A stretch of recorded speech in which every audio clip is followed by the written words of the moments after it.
Bismillahirrahmanirrahim. Assalamualaikum warahmatullahi wabarakatuh. Anak-anak ibu, siswa dan siswi MTS Nurul Falah kelas 9. Ketemu lagi di pelajaran IPS, masih dalam model pembelajaran jarak jauh. Namun mudah-mudahan tidak mengurangi semangat dan perjuangan kita untuk tetap belajar. Ya.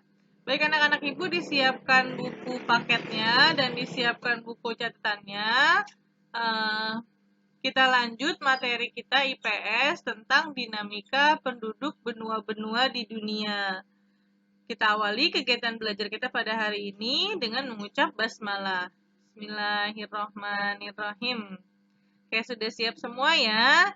Anak-anak ibu, pada pertemuan kali ini kita akan membahas tentang dinamika penduduk masyarakat yang tinggal di benua-benua.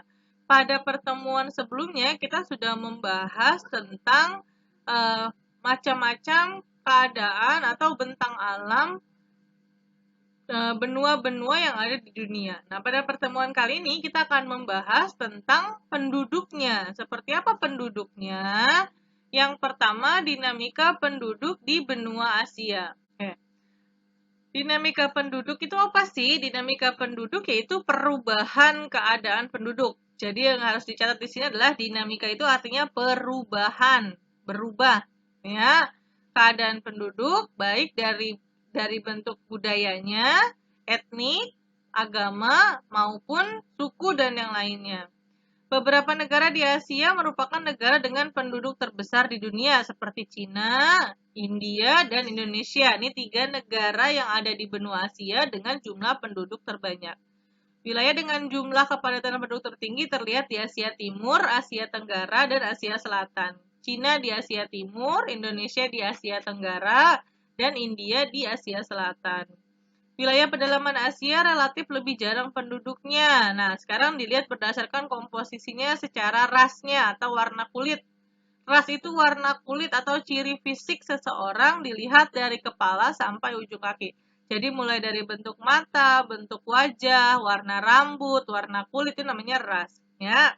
Yang pertama, Indo-Aryan, berada di India, Pakistan, Afghanistan, dan Iran. Yang kedua, ras Melayu, adanya di kawasan Asia Tenggara. Nih kita nih, orang Jakarta, orang Depok, orang Betawi itu termasuk ras Melayu. Ya. Yang ketiga, ras Mongoloid, terdapat di Asia Barat Daya dan Semenanjung Arab. Yang keempat, Sino-Mongoloid, nih biasanya yang matanya lebih sipit, kulitnya lebih putih, adanya di Tiongkok, Korea, dan Jepang. Dan yang kelima, ras Turanian, Asia Tengah dan Turki. Ini yang biasanya hidungnya mancung, matanya biru, kulitnya putih. Bahasa, agama, dan kebudayaan. Asia merupakan tempat lahirnya agama-agama besar di dunia, seperti agama Hindu. Pertama lahirnya di Asia tuh, agama Sikh, Konfusianisme, Taoisme, Shinto, Buddha, Islam, Kristen, dan Yahudi.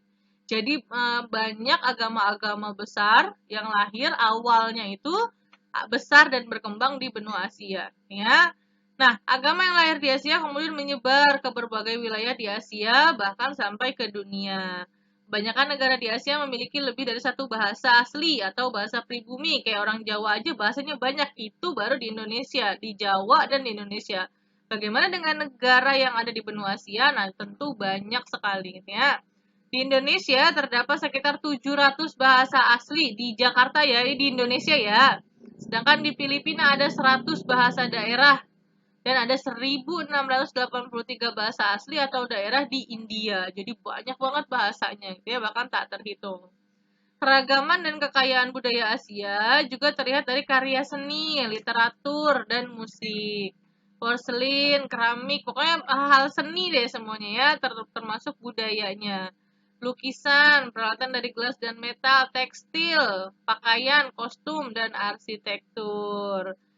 Serta karya seni berupa alat musik juga sangat banyak jenisnya. Tadi itu Asia. Ya, nah sekarang kita pindah jalan-jalan ke penduduk benua Amerika.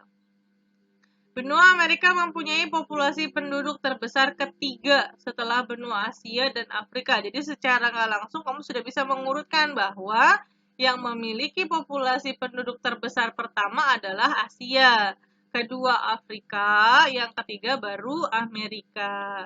Populasi itu artinya jumlah penduduk. Populasi terbesar terdapat di Amerika Serikat. Total jumlah penduduk di Amerika tahun 2019 sekitar 1,24 miliar jiwa. Orang ya ini, bukan uang. Komposisi penduduk Amerika berdasarkan usia menunjukkan bahwa sebesar 24% dari penduduknya berusia kurang dari 15 tahun. Artinya usia non-produktif. Dan sekitar 10% berusia 65 tahun atau lebih. Ini berarti 34% penduduknya termasuk penduduk usia non-produktif. Masih ingat ya usia produktif dan non-produktif? Dibuka lagi buku tentang kelas 7-nya. Waktu di kelas 7 Ibu pernah jelasin. Waktu masih belajar di sekolah. Benua Amerika memiliki kualitas penduduk yang bervariasi. Negara yang memiliki kualitas penduduk yang tinggi diantaranya adalah Amerika Serikat, Kanada, Argentina, dan Chile. Ini semuanya tahu pasti negara-negara hebat ini gitu ya. Negara dengan kualitas penduduk yang tinggi antara lain Meksiko, Brazil, dan sejumlah negara Amerika Latin lainnya. Nah, ternyata Amerika itu justru bukan orang putih awalnya. Justru orang Amerika itu berasal dari suku Indian yang merupakan penduduk asli Amerika. Suku Indian itu suku yang kulitnya hitam gitu ya. Namun jumlah mereka terus menyusut karena terdesak perkembangan orang-orang kulit putih yang berdatangan ke Amerika sejak abad ke-15. Jadi awalnya benua Amerika itu atau negara Amerika itu isinya adalah penduduk-penduduk yang berasal dari suku Eskimo atau suku yang kulitnya tebal gitu ya. Kemudian rasnya ras hitam atau ras negroid. Tapi karena banyaknya bangsa Eropa yang datang ke Amerika, lama-lama jumlah penduduk aslinya itu menyusut dan justru didominasi oleh orang kulit putih atau ras Mongoloid tadi. Penduduk pendatang berasal dari berbagai benua yang terdiri atas 3 ras utama, yaitu ras Negroid dari Afrika, ras Mongolia dari Asia, dan ras Kaukasoid yang berkulit putih dari Eropa. Makanya di Amerika itu warna-warni ras kulitnya gitu ya. Karena dia campuran dari 3 ras utama. Dalam perkembangannya, penduduk pendatang dan penduduk asli saling berbaur hidup bersama sehingga dapat dijumpai adanya penduduk campuran. Budayanya dibentuk oleh budaya asli Amerika, Amerika Latin, Afrika, dan Asia. Bahkan budaya Amerika mempengaruhi budaya di wilayah lainnya di dunia. Bahasa utamanya bahasa Inggris, udah pasti tahu ya. Walaupun demikian, bangsa Amerika juga menggunakan bahasa Spanyol, bahasa Mandarin, Prancis, dan Jerman. Bahkan ada 300 bahasa yang digunakan di Amerika. Penduduknya sebagian besar menganut agama Kristen, sisanya menganut agama Yahudi dan Islam. Kemudian ada juga yang ateis, tidak menganut agama apapun. Selain budaya Amerika Utara, terdapat pula budaya Amerika Selatan atau Amerika Latin. Jadi Amerika ini Amerika Utara, Amerika Selatan, dan Amerika Serikat. Amerika Selatan itu disebut Amerika Latin. Ya. Beberapa budaya menunjukkan adanya perbedaan. Dilihat dari agamanya, Amerika Serikat didominasi oleh agama Katolik Roma. Selebihnya menganut agama Kristen Protestan, Hindu, Islam, animisme, dan Shamanisme. Bahasa Portugis dan Spanyol merupakan bahasa utama di Amerika Selatan. Tadi kalau di Amerika Serikat, agamanya, bahasanya itu yang digunakan bahasa Inggris gitu ya. Kalau di Amerika Selatan, bahasa yang digunakan adalah bahasa Portugis dan Spanyol. Kemudian musik dan tari juga menjadi ciri budaya Amerika Selatan, terutama tarian samba dari Brazil, tango dari Argentina, dan Uruguay dan cumbia dari Kolombia. Jadi mereka menyukai seni. Ya. Lanjut yang ketiga, kondisi penduduk benua Eropa. Negara-negara di Eropa didominasi oleh negara maju. Berbagai teknologi dan penelitian dikembangkan di negara Jerman, Prancis, dan Inggris. Ini kan tiga-tiganya negara maju gitu ya. Kondisi tersebut didorong oleh sumber daya manusia yang berkualitas tinggi di beberapa negara Eropa sehingga mereka membentuk sebuah kesatuan masyarakat yang dinamakan dengan Uni Eropa. Jadi dikumpulin negara-negara maju tadi menjadi satu kesatuan unit yang disebut sebagai Uni Eropa. Bagaimana penduduknya? Menurut Worldmeter tahun 2020, populasi penduduknya mencapai 747,5 juta jiwa. Jadi tidak terlalu banyak, lebih banyak tadi penduduk benua di Amerika. Benua Eropa memiliki tingkat kepadatan penduduk yang cukup tinggi, sekitar 34% penduduknya berusia non-produktif. Ya, jadi hampir sama seperti benua Amerika. Kondisi sosial ekonomi, penduduk Eropa termasuk ras Kaukasoid atau ras berkulit putih, bermata biru, gitu ya, rambutnya pirang, nah itu termasuk ras Kaukasoid. Penduduk benua Eropa dibedakan menjadi 5 kelompok, yaitu suku bangsa Nordik, Alpina, Mediteran, Slavia, dan Dinara. Kemudian selanjutnya adalah kegiatan ekonomi penduduk di benua Eropa. Yang pertama pertanian. Dia sudah menggunakan pertanian dengan teknologi yang modern. Perkebunannya kebun anggur, jeruk, dan sayur-sayuran yang dihasilkan oleh negara di sekitar Laut Tengah. Di Eropa tuh ada Laut Tengah ya, Laut Merah. Kemudian produksi hasil perkebunan seperti kentang dan terigu di benua Eropa paling tinggi di dunia. Sektor perikanan terdapat di kawasan Norwegia dan Islandia. Ada juga sektor pertambangan, industri dan jasa, serta pariwisata. Sama halnya dengan negara-negara dengan benua-benua lainnya. Yang keempat, kondisi penduduk benua Afrika. Benua Afrika didominasi iklim kering dan kenampakan alam berupa padang pasir. Jadi gersang nih negaranya. Iklim gurun di beberapa daerah menyebabkan kekeringan dan kekurangan bahan pangan di beberapa daerah. Bencana kelaparan dan minimnya tingkat pendidikan di Afrika menyebabkan negara ini banyak terdapat rakyat miskin dan penduduknya dengan ekonomi yang rendah. Pada pertemuan sebelumnya, Ibu sudah pernah menjelaskan bahwa negara Afrika termasuk negara atau benua termiskin di dunia, ya. Artinya dia udah rakyatnya banyak yang miskin, pendidikannya rendah, bahkan ada bencana kelaparan, ya. Jumlah penduduk dan persebarannya. Benua Afrika mempunyai jumlah penduduk terbesar kedua setelah benua Asia. Jadi setelah Asia tadi ya, Ibu sudah jelaskan Asia, Afrika, lalu yang ketiga baru Amerika. Pada tahun 2019, penduduk benua Afrika berjumlah 1,33 miliar jiwa dengan jumlah penduduk yang besar, namun tidak diimbangi dengan kemampuan mengolah sumber daya alam yang baik. Persebaran penduduk di benua ini tersebar di daerah padat penduduk seperti di sekitar lembah Sungai Nil. Benua Afrika ini sering diidentikan dengan kelaparan dan keterbelakangan. Jadi dia punya julukan The Hopeless Continent atau benua tanpa kehidupan gitu ya. Ya benua tanpa hopeless, tanpa harapan gitu ya.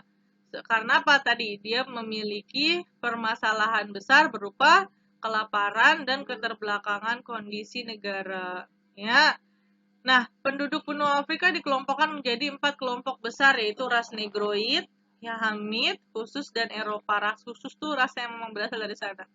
Lebih dari 800 bahasa digunakan. Bahasa Arab, Swahili, dan Hausa paling banyak digunakan. Jadi mereka banyak menggunakan bahasa Arab. Bahasa daerah yang digunakan juga sangat beragam. Terdapat 4 kelompok rumpun bahasa, yaitu Afro-Asiatica, Nilo-Saharam, Kongo-Saharam, dan Khoisan. Masalahnya meliputi kemiskinan, pendidikan rendah, dan kesehatan yang rendah. Jadi masalahnya tuh itu. Makanya negaranya itu disebut negara yang sangat miskin, karena memang masalahnya pendidikannya rendah, kesehatannya rendah, bahkan di sana itu banyak masyarakat yang terkena penyakit busung lapar, ya. Ada nggak kegiatan ekonominya? Ada, berupa pertanian dan peternakan, perikanan, kehutanan, perindustrian, pertambangan, dan perdagangan. Namun, masih 60% penduduknya bekerja di sektor agraris, dengan hasil pertanian berupa karet, kapas, kopi, coklat, tebu, kelapa sawit, dan lain-lain. Sektor peternakannya antara lain domba dan sapi. Sektor pertambangannya intan, emas, kerong, mangan, dan tembaga. Sebenarnya kalau dilihat dari sumber daya alam, negara ini memiliki potensi, tapi kemampuan masyarakat mengolahnya masih tergolong sangat rendah, sehingga penduduknya masih banyak yang miskin. Ya. Terakhir, kondisi penduduk di benua Australia. Benua Australia merupakan benua terkecil di dunia. Satu daratan benua yang paling luas menjadi satu wilayah negara. Fakta mengenai benua Australia yaitu ditemukan oleh bangsa Eropa yang berupaya mendapatkan rempah-rempah. Jumlah penduduk asal benua Eropa cukup besar di benua Australia. Jadi karena ditemukannya benua Australia itu oleh orang Eropa, oleh bangsa Eropa ketika mencari rempah-rempah. Namun karena sudah melintasi laut lepas, maka disebut benua, tidak boleh lagi disebut negara. Tapi nama Australia juga disebut negara, jadi benua juga, negara juga, dan merupakan benua terkecil. Jumlah penduduk asal benua Eropa cukup besar karena dia tadi ditemukan oleh bangsa Eropa. Kedatangan bangsa Eropa tersebut memegang peranan penting dalam kehidupan ekonomi, politik, dan kebudayaan di Australia. Karakteristik penduduknya dipengaruhi oleh kedatangan bangsa Inggris. Daratan Australia dan Kepulauan Tasmania dinyatakan sebagai wilayah di bawah kekuasaan Inggris yang berkembang dan disebut Dominion, sehingga berbentuk pemerintahan Federal Commonwealth namanya karena masih dikuasai oleh Inggris. Ada 6 negara yang beribu kota di Canberra. Bangsa Eropa yang datang memenuhi dan mengaruhi benua Australia sehingga menyebabkan suku asli Australia terdesak ke daerah pinggiran dan pedalaman. Berdasarkan sejarahnya, benua Australia dihuni oleh suku asli aborigin. Namun, seiring perkembangan zaman, benua ini juga dihuni oleh suku bangsa lainnya. Ini data lama ya, ada 19,9 juta dengan pertumbuhan penduduk sekitar 0,6% per tahunnya. Suku bangsa yang mendiami benua Australia antaranya suku bangsa Eropa yang kulit putih, Asia kulit kuning, dan aborigin ras Melanesia dan Polinesia. Aborigin tuh lebih hitam dari Negroid ya, jadi dia paling ininya. Agama penduduk Australia mayoritas yaitu pemeluk agama Kristen, Anglikan, Katolik Roma, Ortodoks, dan lain sebagainya.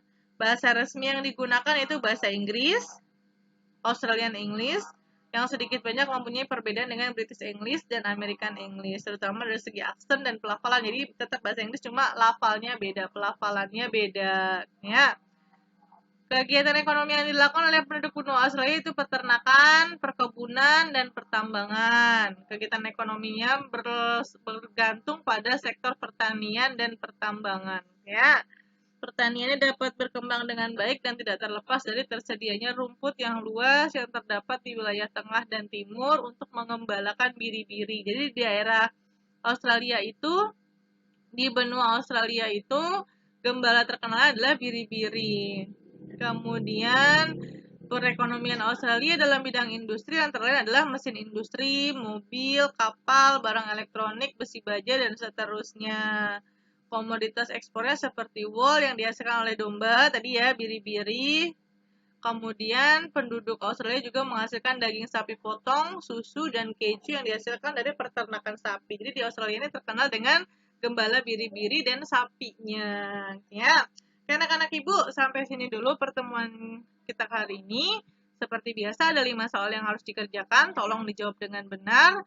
Kasih tahu teman-temannya yang masih belum online. Bagi yang menonton video ini, ingat sudah kelas 9, lebih semangat lagi belajarnya. Salam kangen dari Ibu. Mudah-mudahan kita segera bertemu belajar di sekolah. Terima kasih. Assalamualaikum warahmatullahi wabarakatuh.